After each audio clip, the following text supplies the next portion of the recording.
Hi friends ಹಾಗೂ ಎಲ್ಲ ನನ್ನ ಕುಟುಂಬದವರೇ, ನಮಸ್ತೆ ಎಲ್ಲರಿಗೂ. ಹೇಗಿದ್ದೀರಿ ಎಲ್ಲರೂ? ನಾನಂತೂ ಸೂಪರ್ ಆಗಿದ್ದೀನಿ. ನಂತರ ನೀವು ಕೂಡ ಸೂಪರ್ ಆಗಿದ್ದೀರಿ, ಇರ್ತೀರಿ ಅನ್ನೋದೇ ನನ್ನ ಭಾವನೆ.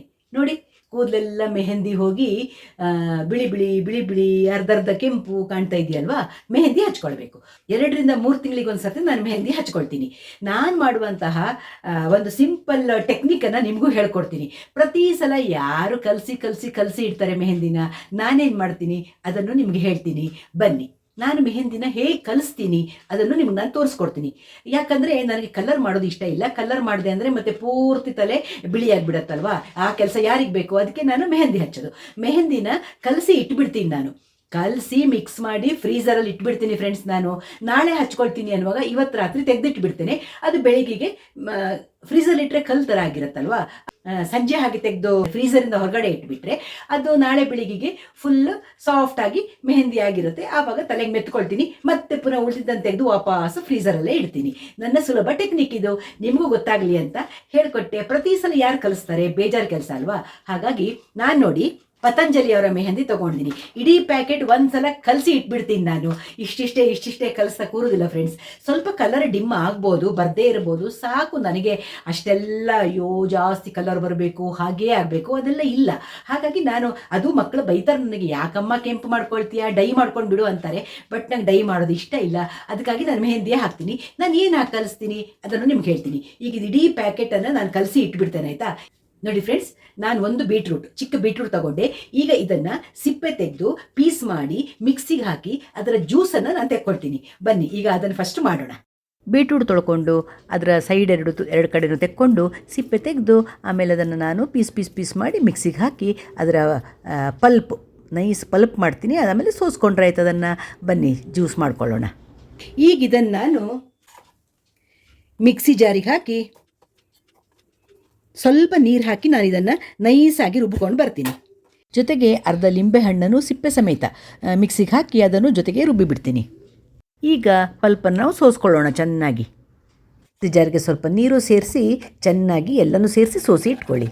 ನೋಡಿ, ಈ ಬೀಟ್ರೂಟ್ ನಾವು ರಸ ಹಿಂಡಿದ್ವಲ್ಲ, ಇದನ್ನು ನೀವು ಬಿಸಾಡೋದೇ ಅಗತ್ಯ ಇಲ್ಲ. ನೀವು ಚಪಾತಿ ಎಲ್ಲ ಮಾಡುವಾಗ ಅದಕ್ಕೆ ಸೇರಿಸಿಬಿಟ್ಟು ನೀವು ಚಪಾತಿ ಹಿಟ್ಟು ಕಲಿಸ್ಬೋದು. ನಾವು ಯಾಕಂದರೆ ಒಳ್ಳೆ ಎಕ್ವಗಾರ್ಡ್ ನೀರಲ್ಲೇ ಇದನ್ನು ಮಿಕ್ಸಿಗೆ ಹಾಕಿದ್ದೀವಿ. ಹಾಗಾಗಿ ನೀವು ಇದನ್ನು ಚಪಾತಿ ಮಾಡುವಾಗ ಸೇರಿಸ್ಕೊಂಡು ಚಪಾತಿ ಮಾಡ್ಬೋದು, ವೇಸ್ಟ್ ಮಾಡುವ ಅಗತ್ಯ ಇಲ್ಲ, ಆಯಿತಾ?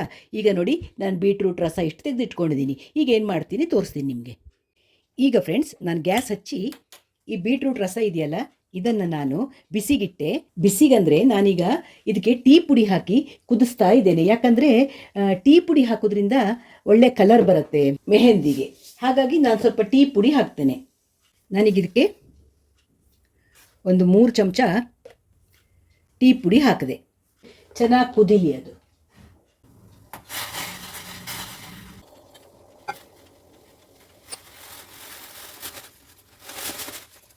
ನೋಡಿ, ಟೀ ಪುಡಿ ಚೆನ್ನಾಗಿ ಕುದೀತು. ನಾನೀಗ ಗ್ಯಾಸ್ ಆಫ್ ಮಾಡ್ತೀನಿ.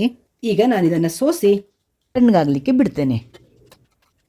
ಈಗ ಬೀಟ್ರೂಟ್ ರಸದಲ್ಲಿ ಟೀ ಪೌಡ್ರ್ ಕುದಿಸಿದೆ ಅಲ್ಲ, ಅದು ತಣ್ಣಗಾಗಿದೆ.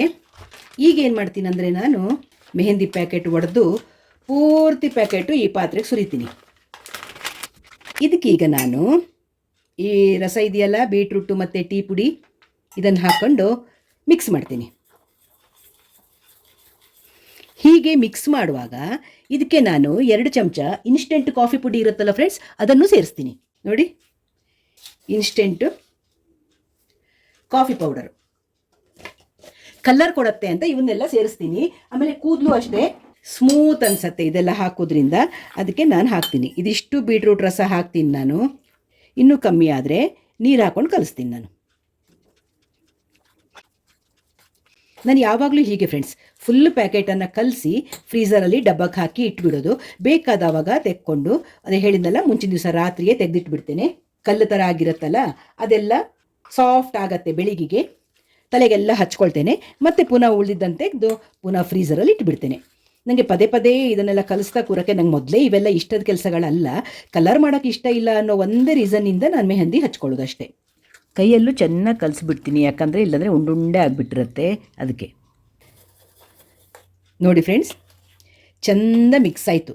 ಸುಮಾರು ಹೊತ್ತು ಬೇಕು. ಕೈಯಲ್ಲೂ ಮಿಕ್ಸ್ ಮಾಡಿದೆ ಸ್ವಲ್ಪ, ಯಾಕಂದರೆ ಒಂದೊಂದು ಸ್ವಲ್ಪ ಉಂಡೆ ಥರ ಆಗುತ್ತಲ್ಲ, ಅದೆಲ್ಲ ತೆಗಿಯೋಕ್ಕಾಗಿ ಕೈಯಲ್ಲೂ ಮಿಕ್ಸ್ ಮಾಡಿದೆ. ಆಮೇಲೆ ಈಗ ಸ್ಪೂನಲ್ಲೂ ಮಿಕ್ಸ್ ಮಾಡಿದೆ.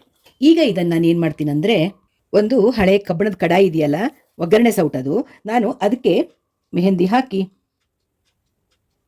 ಎಷ್ಟು ಹಿಡಿತದೋ ಅಷ್ಟು ಹಾಕ್ತೀನಿ, ಪೂರ್ತಿ ಹಾಕೋದಿಲ್ಲ. ನೋಡಿ ಇಷ್ಟು ಹಿಡಿಸ್ತಲ್ವಾ, ಇಷ್ಟು ಹಾಕಿದೆ.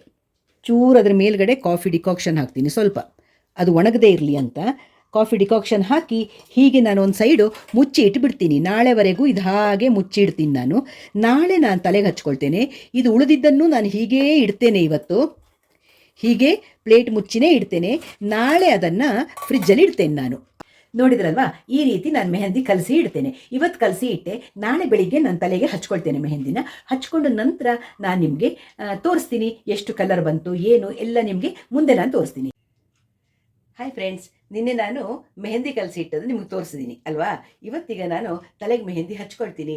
ಆ ಮೆಹಂದಿ ಕಲಸಿ ಇಟ್ಟದ್ದನ್ನು ನಿಮ್ಗೆ ತೋರಿಸ್ತೀನಿ. ಫಸ್ಟ್ ನಾನು ನಿನ್ನೆ ಬೆಳಿಗ್ಗೆ ಮೆಹಂದಿ ಕಲಸಿ ಇಟ್ಟಿದ್ದೆ ಅಲ್ವಾ. ನೋಡಿ, ಒಂದಿಷ್ಟು ನಾನು ಸ್ಟೀಲ್ ಪಾತ್ರೆಯಲ್ಲೇ ಇಟ್ಟಿದ್ದೀನಿ, ಇನ್ನೊಂದಿಷ್ಟು ಕಬ್ಬಣದ ಒಗ್ಗರಣೆ ಸೌಟಲ್ಲಿ ಹಾಕಿದ್ದೀನಿ. ಈಗ ನಾನು ನೋಡಿ, ಈಗ ಇದೆರಡನ್ನು ನಾನು ಮಿಕ್ಸ್ ಮಾಡ್ಕೊಂಡು ಬಿಡ್ತೀನಿ. ನಿಮ್ಮ ಹತ್ರ ದೊಡ್ಡ ಒಗ್ಗರಣೆ ಸೌಟು ಕಬ್ಬಣದ್ದು ಬಾಣಲೆ ಇದ್ದರೆ ಅದಕ್ಕೆ ಹಾಕಿನೂ ಇಟ್ಕೊಳ್ಬೋದು, ತೊಂದರೆ ಇಲ್ಲ. ನನ್ನ ಹತ್ರ ಇಷ್ಟೇ ಇದೆ ಅಂತ ನಾನು ಸ್ವಲ್ಪ ಹಾಕಿದ್ದೆ ಅಲ್ಲ. ಇದನ್ನೀಗ ನಾನು ಚೆಂದ ಮಿಕ್ಸ್ ಮಾಡಿಕೊಂಡು ಇವತ್ತೀಗ ನನಗೆ ತಲೆಗೆ ಹಚ್ಕೊಳ್ಳೋಕೆ ಎಷ್ಟು ಬೇಕು ಅಷ್ಟನ್ನು ಈ ಕಪ್ಪಿಗೆ ಹಾಕ್ಕೊಳ್ತೀನಿ. ನೋಡಿ, ಈ ಕಪ್ಪಿಗೆ ಹಾಕ್ಕೊಂಡೆ. ಇವತ್ತು ಹಚ್ಕೊಳ್ಳೋಕೆ ಬೇಕಾಗುವಷ್ಟನ್ನು ಈ ಕಪ್ಪಿಗೆ ಹಾಕ್ಕೊಂಡೆ. ಈಗ ಉಳ್ದದನ್ನೆಲ್ಲ ಏನು ಮಾಡ್ತೀನಿ ಗೊತ್ತಾ, ಈ ಬಾಕ್ಸಿಗೆ ಹಾಕಿ ನಾನು ಫ್ರೀಝರಲ್ಲಿ ಇಟ್ಕೊಳ್ತೀನಿ. ನೋಡಿ, ಈ ಬಾಕ್ಸಿಗೆ ಹಾಕ್ಬಿಡ್ತೀನಿ ನಾನು ಪೂರ್ತಿ. ನಾನು ಯಾವತ್ತೂ ಫ್ರೆಂಡ್ಸ್ ದಿನ ಕಲಿಸೋ ಪ್ರಶ್ನೆನೇ ಇಲ್ಲ. ನಾನು ಇದು ನನಗಿನ್ನೊಂದು ವರ್ಷ ಬರುತ್ತೆ. ನಾನು ಹಚ್ಚೋದೇ 3 ತಿಂಗಳಿಗೆ ಒಂದು ಸರ್ತಿ. ಈಗ ಈ ಡಬ್ಬ ಕ್ಲೋಸ್ ಮಾಡಿ ನಾನು ಇದನ್ನು ಫ್ರೀಝರ್ಲಿ ಇಡ್ತೀನಿ. ಫ್ರೀಝರ್ಲಿ ಇಟ್ಬಿಟ್ರೆ ಇನ್ನು ನಿಮಗೆ ನೆಕ್ಸ್ಟ್ ಹಚ್ಕೊಳ್ಳುವವರೆಗೂ ತಲೆ ಬಿಸಿ ಇಲ್ಲ. ನೀವು ನೆಕ್ಸ್ಟ್ ಇನ್ನು 3 ತಿಂಗಳು ಬಿಟ್ಟು ಹಚ್ಕೊಳ್ಳುವಾಗ ರಾತ್ರಿ ತೆಗೆದಿಟ್ಕೊಂಡು ಬಿಡಿ ಅದನ್ನು ಫ್ರೀಝರಿಂದ. ಅದು ಗಟ್ಟಿ ಕಲ್ತರ ಆಗಿರುತ್ತೆ, ಬೆಳಿಗ್ಗೆ ಹೇಳುವಾಗ ಸಾಫ್ಟ್ ಆಗಿರುತ್ತೆ. ಆವಾಗ ತೆಗೆದು ಹಚ್ಕೊಳ್ಳಿ, ಮತ್ತೆ ವಾಪಸ್ ತೆಗೆದು ಫ್ರೀಝರ್ಲಿ ಇಟ್ಕೊಂಡ್ಬಿಡಿ. ನಾನು ಹಾಗೆ ಮಾಡಿಬಿಡುದು, ಒಂದೇ ಸಲಕ್ಕೆ ಮುಗ್ದೋಯ್ತು. ಬನ್ನಿ ಈಗ ತಲೆಗೆ ಮೆಹಂದಿ ಹಚ್ಕೊಳ್ಳೋಣ.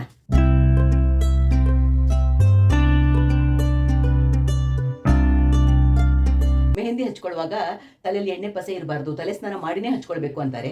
ನಾನು ಅದೆಲ್ಲ ಮಾಡೋದಿಲ್ಲ ಫ್ರೆಂಡ್ಸ್. ನಾನು ಸೀದಾ ಹಚ್ಕೊಂಡು ಬಿಡೋದಷ್ಟೇ. ಎಣ್ಣೆ ಪಸೆ ಇದೆ ನನ್ನ ತಲೆಯಲ್ಲಿ, ಕಲರ್ ಬರಲ್ಲ ಅಂತಾರೆ. ಎಷ್ಟು ಬರುತ್ತೋ ಅಷ್ಟು ಸಾಕು ನನಗೆ. ಮತ್ತೆ ನಾನು ಈ ಕೂದಲು ಕೆಳಭಾಗಕ್ಕೆಲ್ಲ ಯಾವತ್ತೂ ಹಚ್ಚೋದೇ ಇಲ್ಲ ಫ್ರೆಂಡ್ಸ್. ಹೀಗೆ ಮಾಡಿ ಇಷ್ಟೇ ಮೇಲಿನ ಮೇಲೆ ಹಿಂಗೆ ಹಚ್ಕೊಳ್ಳೋದು ನಾನು.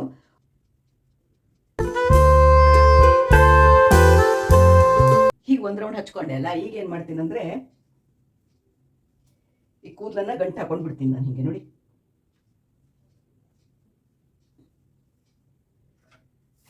ಈಗ ಸ್ವಲ್ಪ ಈ ಗಂಟಿಗೆ ಚೂರು ಚೂರು ಹಿಂಗೆ ನೆತ್ಕೊಂಡು ಬಿಡ್ತೀನಿ ಅಷ್ಟೇ.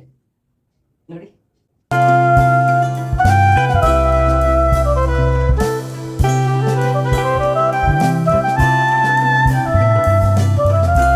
ನೋಡಿ ಫ್ರೆಂಡ್ಸ್, ನಂದು ಮೆಹಂದಿ ಹಚ್ಕೊಂಡು ಆಯಿತು.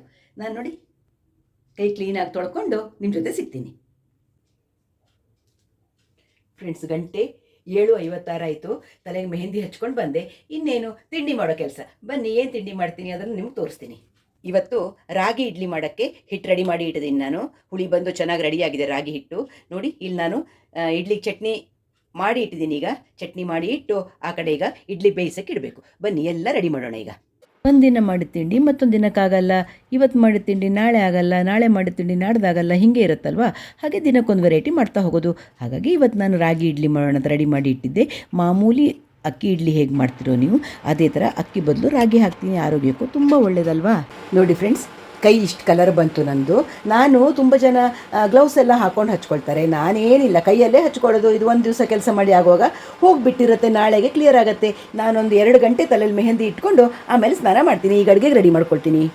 ಸೀಮೆ ಬದನೆಕಾಯಿ ಪಲ್ಯ ಮಾಡಿ, ಹುಳಿ ಮಾಡಿ, ಚಪಾತಿ ಮಾಡಿ ಅನ್ನ ಮಾಡೋಣ ಅಂತ ಇದ್ದೀನಿ ಮಧ್ಯಾಹ್ನಕ್ಕೆ. ಹಾಗಾಗಿ ಸೀಮೆ ಬದನೆಕಾಯಿ ಪಲ್ಯ ಮಾಡೋಕ್ಕೆ ಸೀಮೆ ಬದನೆಕಾಯಿ ಹೆಚ್ಚಿ ರೆಡಿ ಮಾಡ್ಕೊಳ್ತಾ ಇದ್ದೀನಿ. ಆಗಬೇಕಲ್ವಾ, ದಿನಕ್ಕೆ ವೆರೈಟಿ ಅಡುಗೆ ಆಗಬೇಕು, ತಿಂಡಿ ಆಗಬೇಕು. ಇದೇ ಕೆಲಸ ಹೆಂಗಸರಿಗೆ ಅಲ್ವಾ. ಬನ್ನಿ, ಪಲ್ಯ ಹೇಗೆ ಮಾಡೋದು ನಿಮ್ಗೆ ತೋರಿಸ್ಕೊಡ್ತೀನಿ. ಗ್ಯಾಸ್ ಮೇಲೆ ಒಂದು ಬಾಣಲೆ ಇಟ್ಟೆ. ಅದಕ್ಕೊಂದು ಸ್ವಲ್ಪ ಎಣ್ಣೆ ಹಾಕಿದೆ. ಅದಕ್ಕೆ ಕಡಲೆಬೇಳೆ, ಉದ್ದಿನಬೇಳೆ, ಸಾಸಿವೆ, ಜೀರಿಗೆ, ಕರಿಬೇವು ಎಲ್ಲ ಹಾಕಿ ಎಲ್ಲ ಚಟಪಟ ಅಂದ ನಂತರ ಹೆಚ್ಕೊಂಡಿರುವ ಸೀಮೆ ಬದನೆಕಾಯಿಯನ್ನು ಅದಕ್ಕೆ ಹಾಕ್ತೀನಿ. ಅದಕ್ಕೆ ಹಾಕಿಬಿಟ್ಟು ಅದಕ್ಕೆ ಮೇಲಿಂದ ಅರಿಶಿನ, ಒಂಚೂರು ಬೆಲ್ಲ, ಉಪ್ಪು, ನೀರು ಇದೆಲ್ಲ ಹಾಕಿ ನಾನು ವಾಟೆ ಹುಳಿ ಪುಡಿನೂ ಒಂಚೂರು ಹುಳಿಗೆ ಹಾಕ್ತೀನಿ. ಇಲ್ಲಾಂದರೆ ನೀವು ಹುಣಸೆಹಣ್ಣು ರಸನೂ ಹಾಕ್ಕೊಳ್ಬೋದು. ಒಂದು ಸಣ್ಣ ಕ್ಯಾಪ್ಸಿಕಮ್ಮು ಕಟ್ ಮಾಡಿ ಹಾಕಿದೆ. ಆವಾಗ ಇಡ್ಲಿನೂ ಬೆಂದೋಯ್ತು. ಇಡ್ಲಿನೂ ತೆಗಿತಾ ಇದ್ದೀನಿ ನೋಡಿ. ರಾಗಿ ಇಡ್ಲಿ ಎಂಥ ಸಾಫ್ಟಾಗಿ ಬೆಣ್ಣೆ ಇದ್ದಂಗೆ ಇರುತ್ತೆ, ಆರೋಗ್ಯಕ್ಕೂ ಒಳ್ಳೆಯದು. ನೀವು ಒಂದ್ಸಲ ಮಾಡ್ಕೊಂಡು ತಿನ್ನಿ. ಹಾಗೆ ಇಡ್ಲಿ ರೆಡಿ ಮಾಡಿ ಆಗುವಾಗ ಆ ಕಡೆ ಪಲ್ಯನೂ ಆಗ್ತಾಯಿತ್ತು. ಬಿಸಿ ಬಿಸಿ ತಿಂಡಿನೂ ತಿಂದುಬಿಡ್ಬೇಕಲ್ವ, ಅದು ಮುಗಿಸ್ಕೊಂಡು ಉಳಿದ ಕೆಲಸ.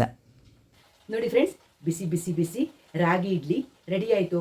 ಫುಲ್ ಸಾಫ್ಟ್ ಅಂದರೆ ಅಷ್ಟು ಸಾಫ್ಟ್ ಇರುತ್ತೆ, ಆರೋಗ್ಯಕ್ಕೂ ತುಂಬ ಒಳ್ಳೆಯದು. ಅದಕ್ಕೆ ನಾನು ತೋರಿಸಿನಲ್ಲ ಚಟ್ನಿ ಮಾಡಿದ್ದೀನಿ.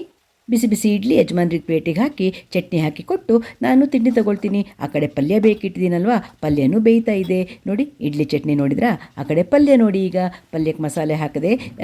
ಬ್ಯಾಡಗಿ ಮೆಣಸಿನ್ಕಾಯಿ, ತೆಂಗಿನಕಾಯಿ, ಸ್ವಲ್ಪ ಸಾಸಿವೆ, ಸ್ವಲ್ಪ ಜೀರಿಗೆ, ಒಂಚೂರು ಹುಣಸೆಹಣ್ಣು ಇಷ್ಟನ್ನು ಹಾಕಿ ರುಬ್ಬಿಬಿಟ್ಟು ನಾವು ಪಲ್ಯ ತರಕಾರಿ ಬೆಂದಿದ್ದಕ್ಕೆ ಮಸಾಲೆ ಹಾಕಿ ಮುಚ್ಚಿಬಿಟ್ರೆ ಸೂಪರಾಗಿರೋ ಪಲ್ಯ ರೆಡಿ. ಹಾಗೆಯೇ ನೋಡಿ ಬಿಸಿ ಬಿಸಿ ಇಡ್ಲಿ ತಿಂತಾ ಕೂತಿದ್ದೀವಿ. ಯಜಮಾನರು ಜೇನುತುಪ್ಪ ಹಾಕ್ಕೊಂಡಿದ್ರು, ಅದನ್ನು ಒಂಚೂರು ತಾಗಿಸ್ಕೊಂಡು ಟೇಸ್ಟ್ ನೋಡಿದೆ ನಾನು. ರಾಗಿ ಇಡ್ಲಿ ಆರೋಗ್ಯಕ್ಕೂ ತುಂಬ ಒಳ್ಳೆಯದು, ಸಖತ್ತು ಟೇಸ್ಟಿ ಫ್ರೆಂಡ್ಸ್. ಈ ಚಟ್ನಿ ಜೊತೆ ತಿಂತಾ ಇದ್ದರೆ ಕ್ಲಾಸ್ ಏನಂತೀರಿ, ಸಖತ್ತು ರುಚಿ ಕೊಡುತ್ತೆ. ನೀವು ಮನೇಲಿ ಟ್ರೈ ಮಾಡಿ. ಮಾಮೂಲಿ ಇಡ್ಲಿ ಮಾಡೋ ಥರನೇ ಮಾಡುವಂಥದ್ದು ರಾಗಿ ಇಡ್ಲಿ. ಅಕ್ಕಿ ರವೆ ಹಾಕ್ತೀವಲ್ವಾ, ಅದ್ರ ಬದಲು ರಾಗಿನ ರುಬ್ಬಿನೂ ಹಾಕ್ಬೋದು, ಇಲ್ಲದ್ರೆ ರಾಗಿ ಪೌಡ್ರ್ ಬರುತ್ತಲ್ಲ ಅದನ್ನು ಸೇರಿಸ್ಬೋದು. ನೋಡಿ ಫ್ರೆಂಡ್ಸ್, ಸೂಪರ್ ಆಗಿರೋ ಪಲ್ಯನೂ ರೆಡಿ ಆಯಿತು.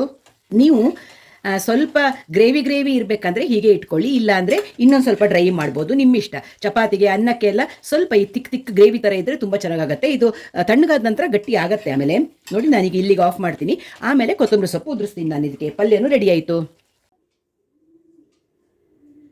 ಹಾಯ್ ಫ್ರೆಂಡ್ಸ್, ಬೆಳಿಗ್ಗೆ ಮೆಹಂದಿ ಹಚ್ಕೊಂಡಿದ್ದೆ ಅಲ್ಲ, ಈಗ ಸ್ನಾನ ಮಾಡಿ ಬಂದೆ. 11:30 ಆಯಿತು. ನೋಡಿ ಎಷ್ಟು ಚೆನ್ನಾಗಿ ಕಲರ್ ಬಂದಿದೆ ನೋಡಿ ತಲೆ. ನನಗೆ ಈ ಕಡೆಗೆ ಜಾಸ್ತಿ ಬಿಳಿ ಕೂದಲಿರುವಂಥದ್ದು, ಇಲ್ಲಿ ನೋಡಿ, ಇಲ್ಲಷ್ಟೇ ಬಿಳಿ ಕೂದಲಿದೆ ಜಾಸ್ತಿ ನನಗೆ. ನಾನು ಕೂದಲಿಗೆಲ್ಲ ಚೆನ್ನಾಗಿ ಹಚ್ಕೊಳ್ಳೋದಿಲ್ಲ, ಇಷ್ಟೇ ಹಚ್ಕೊಳ್ಳೋದು. ನೋಡಿ ಈ ಕಡೆನೂ ನೋಡಿ, ಇಲ್ಲಿ ನೋಡಿ.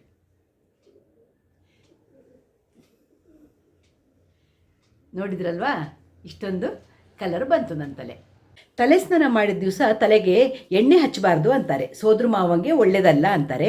ಆದರೆ ಬಾಚಣಿಗೆ ತಾಗಿಸಿ ಬಿಟ್ಟು, ಅಂದರೆ ತಲೆನ ಬಾಚಣಿಗೆಯಲ್ಲಿ ಒಂದಷ್ಟು ಸಲ ಬಾಚ್ಕೊಂಡ್ಬಿಟ್ಟು ಆಮೇಲೆ ಎಣ್ಣೆ ಹಾಕ್ಬೋದಂತೆ. ಕೇಳಿ, ಸೊಲ್ಯೂಷನ್ ಎಲ್ಲದಕ್ಕೂ ಇರುತ್ತಲ್ವಾ.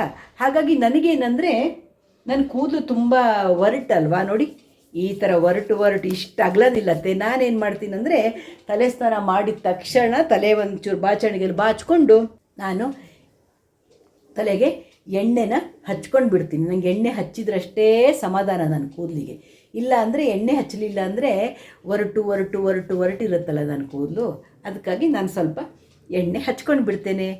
ನೋಡಿ, ನಾನು ಹಚ್ಚಿದ ಮೆಹಂದಿ ಕಲರ್ ಬಂತು ಅಂತ ತೋರ್ಸೋಕ್ಕೆ ನಾನು ನಿಮಗೆ ವಿಡಿಯೋ ಮಾಡಿರೋದು. ಚೆನ್ನಾಗೇ ಕಲರ್ ಬಂದಿದೆ. ಇದೀಗ ನಾನು ಸರಿ ಕೊಬ್ಬರಿ ಎಣ್ಣೆ ಹಚ್ಕೊಳ್ತೀನಲ್ಲ ತಲೆಗೆ, ಆವಾಗ ನಿಮಗೆ ಕಪ್ಪಾಗಿ ಕಾಣುತ್ತೆ, ಅದಿಷ್ಟು ಕೆಂಪು ಕಾಣಲ್ಲ. ಆಮೇಲೆ ಇಂಡಿಗೋ ಪೌಡ್ರೆಲ್ಲ ಹಚ್ಕೊಳ್ತಾರಂತೆ. ನಾನಂಥದ್ದು ಏನೂ ಹಚ್ಚೋದಿಲ್ಲ, ಮೆಹಂದಿ ಮಾತ್ರ ಹಚ್ಚೋದು ಅಷ್ಟೇ. ಹೇಗೆ ಅನಿಸ್ತು ನಿಮಗೆ? ಶ್ಯಾಮಲ ವ್ಲಾಗ್ಸ್ ಇಷ್ಟ ಆಯಿತು ಅಂದರೆ ಏನು ಮಾಡಬೇಕು? ಒಂದು ಲೈಕ್ ಮಾಡಿ, ಶೇರ್ ಮಾಡಿ, ಸಬ್ಸ್ಕ್ರೈಬ್ ಮಾಡಿ. ಸಿಗ್ತಾ ಇರೋಣ ಹೀಗೆ ಒಳ್ಳೊಳ್ಳೆ ವಿಡಿಯೋಗಳ ಜೊತೆ. ಬಾಯ್ ಎಲ್ಲರಿಗೂ. ನಮಸ್ತೆ.